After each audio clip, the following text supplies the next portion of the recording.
আসসালামু আলাইকুম, welcome back to my channel with another blog. আর যারা পেজে দেখছো অবশ্যই ভালো লাগলে ভিডিওটি লাইক কমেন্ট শেয়ার করো।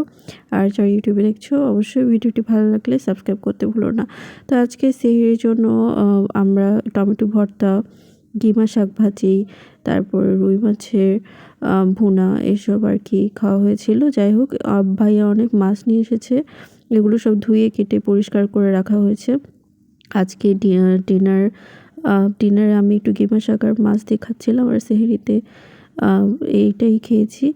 আর দুপুরে ছিল, মানে এটা রোজার আগের দিনের 1 তারিখের রাতের ভ্লগ। তো ওই দিন টমেটো ভর্তা ছিল, পুঁই শাক ভাজি ছিল, মাংস ছিল, মুরগির আলু ঘাটি আর অনেক তরকারি ছিল। পরে সেহরিতে আমি খাচ্ছিলাম ওই রুই মাছ আর কিমা শাক, যেটা রাতে খেয়েছি ওইটাই ছিল। আসলে রাতে 2 বার করে রান্না করা হয় না, রাতে আর সেহরিতে একবারই রান্না করা হয়। যাই হোক, পরের দিনের প্রিপারেশন নেওয়া হচ্ছিলো। এটা ইফতারির সময়ের। ইফতারি কিছুক্ষণ আগে ডাল ভিজে রাখা হয়েছিল, ছোলা আপু এখানে রান্না করছিল। আর এখানে ডাল ভালো করে বেটে ব্লেন্ডারে আর কি বেটে নিয়ে এটা পেঁয়াজি হবে বা ডালের বড়া, যে যেটা বলো। আর বেগুনি করা হবে। বেগুনির জন্য স্লাইস করে একদম কেটে নেওয়া হয়েছে। তো আজকে শরবতও করা হবে, শরবত করছিল ওখানে খালা। পরে আপু এদিকে রান্না করছিল। তো আজকে রাতে আবার রান্না একেবারে করে ফেলছে আপু, কারণ আপুর তো অফিস আছে, এই জন্যই রাতে ছোট মাছ রান্না করা হবে। এদিকে ছোলার রান্না প্রায় শেষের দিকে। উপরে আপু কয়েকটা কাঁচামরিচ দিয়ে দিয়েছে। আর এদিকে যেটা দিয়ে বেগুনি ভাজা হবে, সেই বাটারটাতে বেসন আরও যেগুলো মশলা সেগুলো দিয়ে ভালো করে মিক্স করে নিয়ে বেগুনিগুলো ভাজা হচ্ছে। তো বেশিক্ষণে আর 1/2 ঘন্টা আছে, তাই তাড়াতাড়ি করে সালাদও কেটে নেওয়া হয়েছে। আমার তো তেমন কোনো কাজ নেই, আমি ব্লগ করছিলাম এই জন্য। আর খেজুর ধুয়ে আর রেখে দিয়েছিলাম ভালো করে। পরে আপু এখানে পেঁয়াজিও ভেজে ফেলেছে প্রায়। আর এদিকে রাতের রান্নার সাথে সাথে ছোটো মাছের তরকারির সাথে সাথে টমেটো দিয়ে ঘন ডাল করেছে আপু। আপুর ডাল সব বরাবরই খুব ভালো হয়, যারা আগে ব্লগে আমাকে দেখেছো তারা জানোই। তো আজকে এইটাই মেনু ছিল। আর সাথে মুড়ি মাখা তো অবশ্যই ছিল, কারণ আমরা বাসায় সবাই মুড়ি মাখা খুবই পছন্দ করি।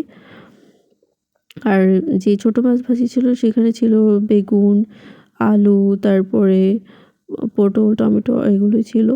একদম খুব সুন্দর করে আপু করেছিল ছোটো মাছ ভাজিটা। আজকে দ্বিতীয় দিন সেহরিতে এটাই খাওয়া হবে। তো এদিকে খালা এদিকে শরবত বানাচ্ছিল, তোমাদেরকে যেটা বললাম। আর এদিকে ভাজতে ভাজতে কিন্তু ভাজা একদমই শেষ। আর আপু একটু কালিজিরা ইউজ করে বাটারে, এই জন্য আরও বেশি মজা হয়। আলহামদুলিল্লাহ, প্রথম রোজা কার কেমন কেটেছে সবাই জানিও। আমাদের আলহামদুলিল্লাহ খুবই ভালোভাবে রোজা গেছে। ইনশাল্লাহ আরও 29টা রোজা ঠিকভাবে যাবে এই কামনা করি। সবার জন্য অনেক অনেক দোয়া।